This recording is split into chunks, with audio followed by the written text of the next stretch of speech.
तो चलिए आगे बढ़ते हैं हमारे आज के दिन के इस पहले वीडियो की तरफ। तो देखिए मार्केट अभी लाइव चल रहा है, दोपहर के 2 बजे के आसपास का टाइम हो रहा है। तो बाजार बंद होते होते मार्केट में बहुत कुछ होता हुआ नजर आ सकता है। जिस शेयर के बारे में यहाँ पर हम बात कर रहे हैं उसका नाम तो स्क्रीन के ऊपर आपको नजर आ ही रहा है, रिफेक्स इंडस्ट्रीज लिमिटेड। हो सकता है आप में से कुछ लोगों के पास या बहुत लोगों के पास इस कंपनी का स्टॉक हो, तो आज का दिन आपके लिए और भी ज़्यादा खराब होगा। वैसे भी ये वाला स्टॉक पिछले बहुत समय से काफ़ी खराब परफॉर्म कर रहा था। बहुत लोग को शायद से लगता होगा कि अब इतना गिर ही चुका है और क्या गिरेगा। अगर ऐसा कुछ सोच के किसी ने कुछ दिन पहले इस स्टॉक में एंट्री की होगी तो अब इस कंपनी के बारे में और भी बड़ी नेगेटिव खबर आ चुकी है। एक रेड की खबर आती हुई नजर आ रही है जो पूरा का पूरा डिटेल में मैं आपको यहाँ पर प्रेजेंट करने वाला हूँ। तो हो सके तो आप इस वीडियो के साथ अंत तक बने रहिएगा। हमारा एक व्हाट्सएप का चैनल भी है जो टोटली फ्री ऑफ कॉस्ट है। अगर आप इंटरेस्टेड हो तो हमारा व्हाट्सएप चैनल भी ज्वाइन कर सकते हो। व्हाट्सएप चैनल का लिंक इस वीडियो के डिस्क्रिप्शन में आपको मिल जाएगा। तो देखिए कंपनी का नाम, तो जैसे कि स्क्रीन के ऊपर आप देख सकते हो 255 रुपये के आसपास स्टॉक चल रहा है, 64 रुपये नीचे। लेकिन आज के दिन 20% का लोअर सर्किट इस स्टॉक में लगता हुआ हमको देखने को मिल रहा है। एकदम ध्यान से अगर आप देखोगे, ऐसा नहीं कि बाजार खुलने के बाद स्टॉक ने किसी को निकलने का मौका नहीं दिया, निकलने का मौका दिया, लेकिन यहाँ पर कितने लोग निकले नहीं पता।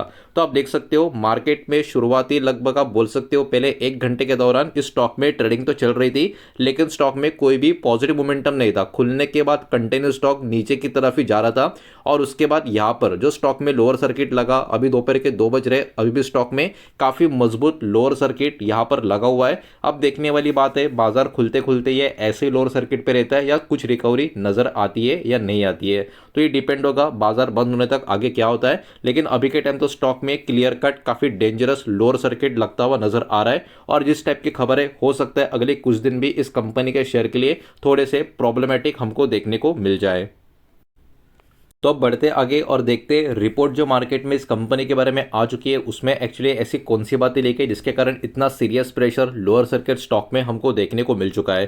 तो देखिए फ्राइडे के दिन स्टॉक में एक पर्टिकुलर मोमेंटम जो देखने को मिला है, मतलब आज के दिन, ठीक है, आज ही फ्राइडे का दिन है, तो स्टॉक काफी बुरी तरीके से क्रैश होता हुआ जो नजर आ रहा है। इसके पीछे एक बहुत ही बड़ी बुरी खबर देखने को मिल रही है। और एक खबर क्या है, after news of an income tax यानी आईटी डिपार्टमेंट का सर्च, जिसको आप रेडी भी बोल सकते हो, ये कहीं ना कहीं इस कंपनी के ऊपर जो अभी चल रहा है इसके कारण स्टॉक में पैनिक होता हुआ नजर आ रहा है। 20% का लोअर सर्किट इस स्टॉक में लग चुका है जो जस्ट अभी हमने देखा भी है। देखिए ये वाला स्टॉक पिछले बहुत समय से काफी कमजोर परफॉर्म कर रहा था, पिछले कुछ महीनों से काफी कमजोरी इस स्टॉक में नजर आ रही थी। लेकिन अभी एक साल की अगर हम कंपेयर करके देखें तो स्टॉक में अराउंड या मोर देन 50% की गिरावट आपको देखने को मिलेगी। तो आप सोच सकते हो, समझ सकते हो कि स्टॉक में कितना जबरदस्त सेलिंग प्रेशर अभी और ऐड होता हुआ आपको नजर आ रहा है।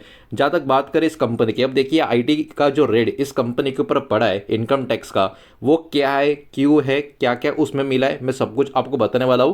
कंपनी का मैनेजमेंट ने भी उसके ऊपर रेस्पॉन्स किया है जो काफी अच्छी बात है, तो वो भी डेटा मैं आपको बताने वाला हूं। तो प्लीज वीडियो के साथ बने रहे।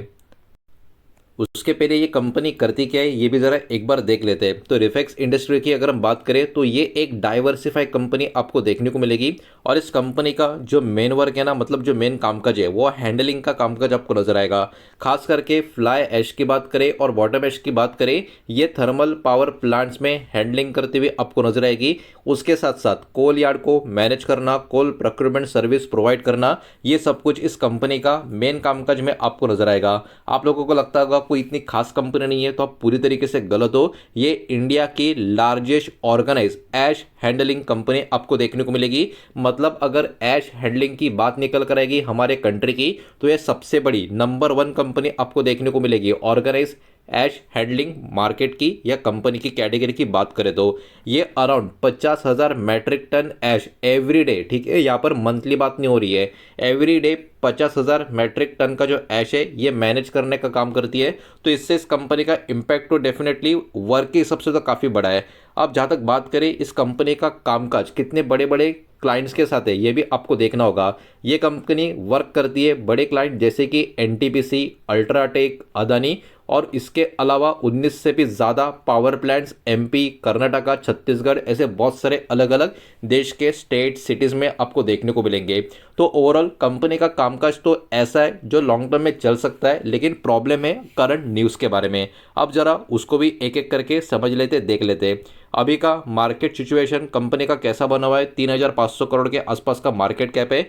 मतलब देखिए ये एक छोटी साइज की कंपनी है, स्मॉल कैप की कंपनी है, और स्मॉल कैप स्टॉक में जब इस टाइप का इशू आता है प्रॉब्लम काफ़ी बड़ा हो सकता है स्टॉक के प्राइस में।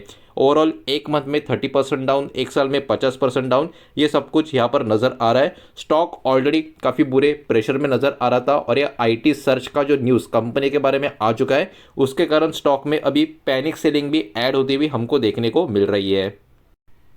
तो अब जरा आगे बढ़ते हैं, एक्चुअली आईटी का सर्च या रेड जो भी आप बोल सकते हो ये क्या है इसको समझ लेते हैं, और कंपनी ने क्या क्लैरिफाई किया इसके ऊपर ये भी जरा देख लेते हैं। वीडियो को प्लीज लाइक कर देना, वीडियो को शेयर कर देना, पहली बार चैनल पे आ चुके हो तो चैनल को भी सब्सक्राइब जरूर कर देना।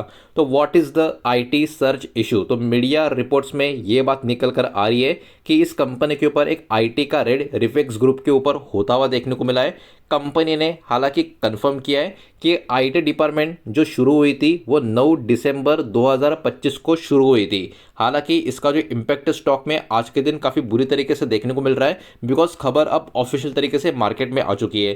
कंपनी ने यहाँ पर कंफर्म किया है, ठीक है, कि आईटी डिपार्टमेंट का ये पर्टिकुलर रेड या जो भी सर्च है वो 9 दिसंबर 2025 से शुरू हो चुका है। और इस सर्च में आप देख सकते हो रजिस्टर ऑफिस और कंपनी के जो अदर ग्रुप के लोकेशन से वहाँ पर ये सर्च ऑपरेशन होता हुआ देखने को मिल रहा है। अब कंपनी ने इसके बारे में क्लैरिफिकेशन भी दिया है जो कहीं ना कहीं हम इसको थोड़ा अप्रिशिएट कर सकते हैं। कंपनी ने क्या बोला, कंपनी ने ये बोला है कि इन्होंने फुल्ली कोऑपरेट किया अथॉरिटीज़ के साथ, कोई उनको रोक टोक नहीं की है कि ऐसे मत करो, ये नहीं कर सकते, वो नहीं कर सकते, ऐसा कुछ नहीं किया।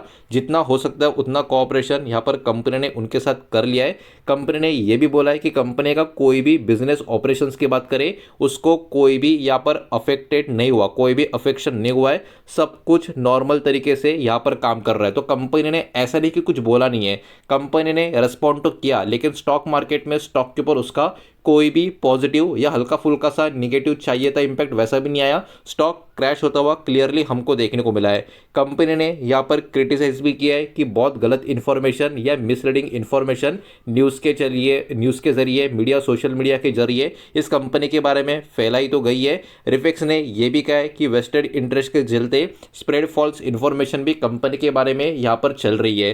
तो ये सब कंपनी का मैनेजमेंट की तरफ से यहाँ पर कहीं ना कहीं बयान आता हुआ आपको देखने को मिला है। इसके साथ साथ ट्रांसपेरेंसी का प्रॉमिस भी होता हुआ नजर आ रहा है। कंपनी ने यह कहा है कि वो टोटली फुल्ली तरीके से कमिटेड है फुल ट्रांसपेरेंसी के लिए। एनी इंपॉर्टेंट अपडेट जो भी होगा वो शेयर किया जाएगा स्टॉक एक्सचेंज के साथ, जो भी सेबी रूल्स के अंडर आता है उसके हिसाब से। कंपनी कर रही है फॉलो लीगल एडवाइस और कोऑपरेट भी कर रही है जो इन्वेस्टिगेशन चल रही है उसके साथ।